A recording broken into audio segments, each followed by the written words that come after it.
Is your ego keeping you single? How you read into communication styles, texting, calling, texting has taken over.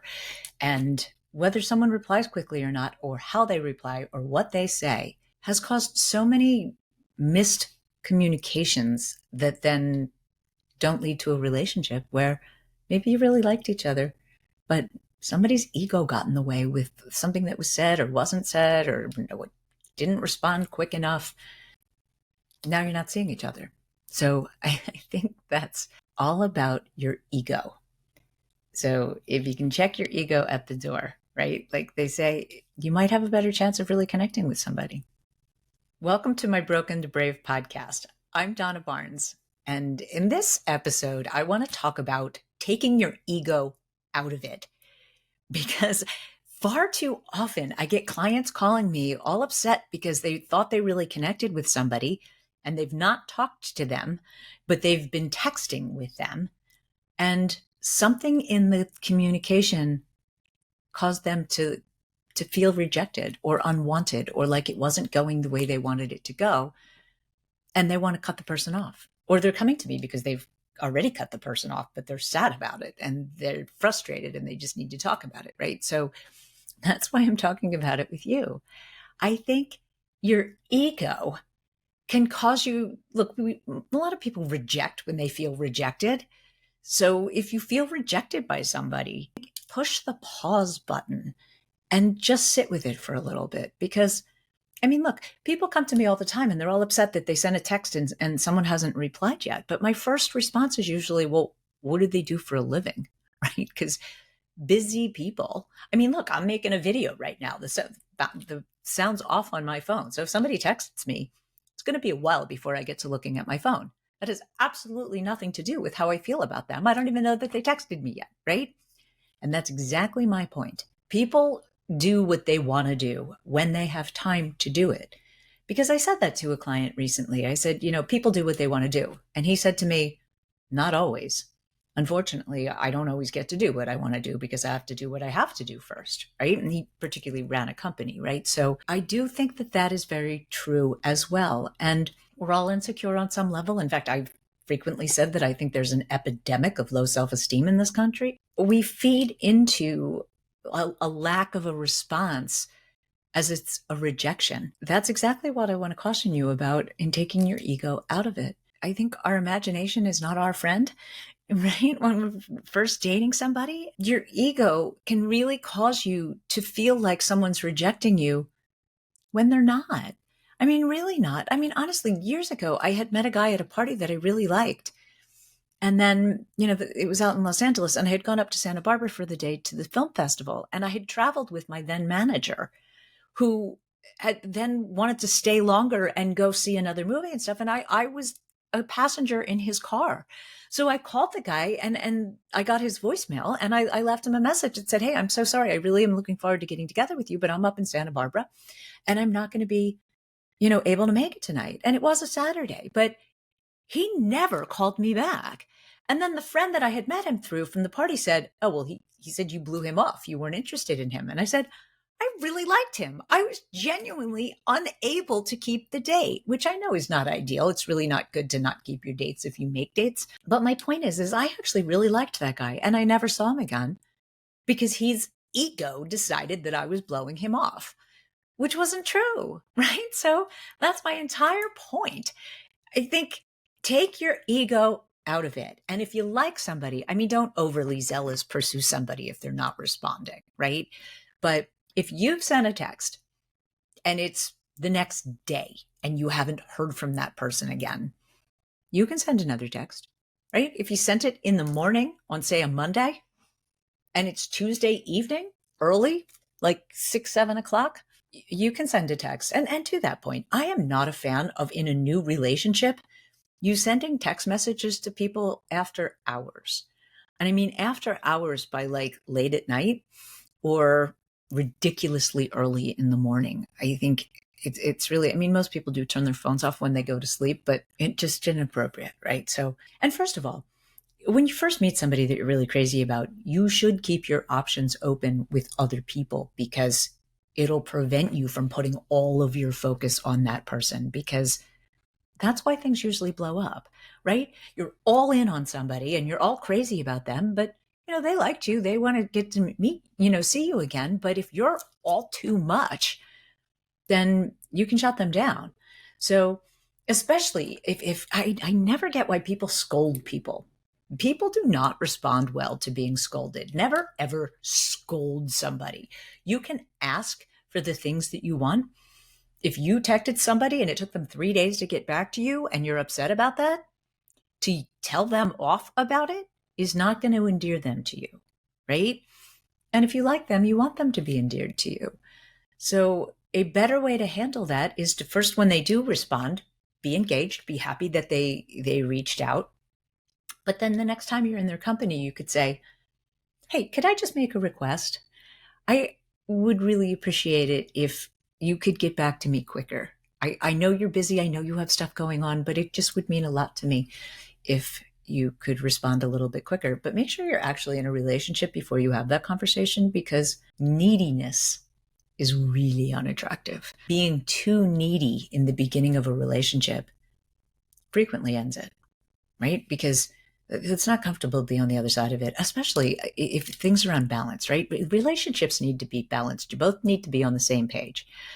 And if you have a great first date and you're really connected and you feel like you're off and running, make sure you're not overly zealous in your communication, because look, I'll tell you that, like, I've gone out on a nice date and then already immediately they're texting me going, good morning, how was your morning? Every single day that week. I think I'm not ready to be that intimate really yet. And that is, right? When you really connect with somebody, talking on the phone is still the best way to communicate. And if you're at a little bit of a distance, pretty much everybody has a webcam now. Let him FaceTime, right? Or Google Meets, right? Like, you can on your phone video chat with somebody, which I think is a great way to keep the attraction alive, right? Because texting, it just, first of all, like, there's no context in the written word that can really be misconstrued, which causes a whole host of problems in relationships. The cadence of texting can be a problem. And full-blown conversations do not belong in a text exchange. I cannot stand when someone wants to kind of interview me via text message. I'm like, call me. I mean, communication is the foundation of a great relationship. So why would you text constantly instead of talking on the phone? I mean, you're looking for your best friend, right? You want to be with somebody that you really enjoy being around. So get on the phone and have an actual conversation, especially if you're feeling insecure about anything. But my point is if you've reached out to somebody, think about the context that you sent the text in, right? Because are you asking a question that requires a response, or are you just sending information? Because that's the thing too. Sometimes people come to me for coaching because they're like, how am I supposed to respond to this? What does this mean? What do they want? So then they don't respond because they're unsure how to respond, right? So you can send a follow-up text. And I actually do think you should ask a question if you're asking. I mean, not something like, how's your day going? I think that's a very common thing. And a succinct, usually pretty good, how's yours kind of answer is usually what people get. But that's like innocuous, right? Like, I mean, I think really say something clever or interesting, although make sure that it's not easily misconstrued in the context in a text. Talking on the phone is the best way to communicate with somebody. But if you really liked somebody and you thought they liked you and you've texted them and they haven't responded yet, don't take that like they're not interested in you. It also could just be that they're busy and they're around other people and they want to respond when they have a private moment to themselves rather than like while they're out with other people. And I think it's also getting much more common that people don't have their phones out. Right? People are getting back to just being present in person with somebody and not being so involved in their phone. Take your ego out of it. I really think that anytime that you decide for someone else what they're thinking or feeling or wanting, you're usually wrong. And I really want to discourage you against that, because we can cause our own hurt feelings by reading into something what we think it said when it didn't mean that at all, right? So that's what I mean by take your ego out of it. Your ego is not your friend when you're trying to get to know somebody. People reject when they feel rejected. And if you feel rejected by something because you didn't get the exact response that you wanted, now you're going to reject. And maybe the other person did really want to see you again, but your ego caused you to blow it up, and now it's over. So try not to do that. Give the other person time to respond, and less is more. If you've sent a message and they haven't responded yet, give them time to respond and wait at least 24 hours before you send something else. And then if they don't respond, it's different. But honestly, I'm a fan of then just making a phone call. Make a phone call. And if you get their voicemail, leave a message, a nice, upbeat, friendly, hey, I just wanted to check in and say hi. Give me a call back if you feel like chatting. People do what they want to do, right? If they like you and they want to get to know you better, they will call you back. But if you now are in any way annoyed or angry that they didn't reply right away, and you criticize them about that, or, scold them, basically, they're not going to respond well to that. So I really want to impress that on you more than anything. Do not scold anybody. No one responds well to being told that they were wrong or that they hurt somebody, or, express your needs, right? You can share, hey, could I share with you, this really hurt me. Next time, could we have this, right? And make a behavioral request for what you would like in the future. But just keep in mind, unfortunately, when someone hurts us, we want to tell them off, right? But if we are hurting and wanting that person to be loving to us, telling them off is not going to inspire them to be loving to us. And you really need to act with an intention in what it is that you want.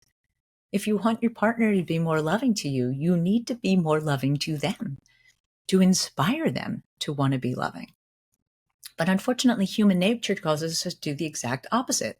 We feel like our partner's not being loving, so we're not very loving, right? But then it just blows up the relationship, where it might have been a good thing if you just took your ego out of it and maintained being that nice, interesting, fun person that your date initially enjoyed spending time with. So in the next video episode, I think I'm going to talk about getting revenge on your ex, because people are obsessed with that. And I have lots to say on the topic, right? I get it. Your ex hurt you, so you want to hurt them. But yeah, look out for my next episode. I'm going to talk about getting revenge on your ex. Leave me your comments. I would love to hear what you think. If you have questions, if you have a topic that you want me to talk about, I would love this podcast to be all about you and the things that you want to hear and the questions that you have. And I will do my best to answer them. So leave me your questions, leave me your comments. Let me know what you'd like to hear, what you think about what I'm saying. So thanks for listening, and I will see you in my next episode.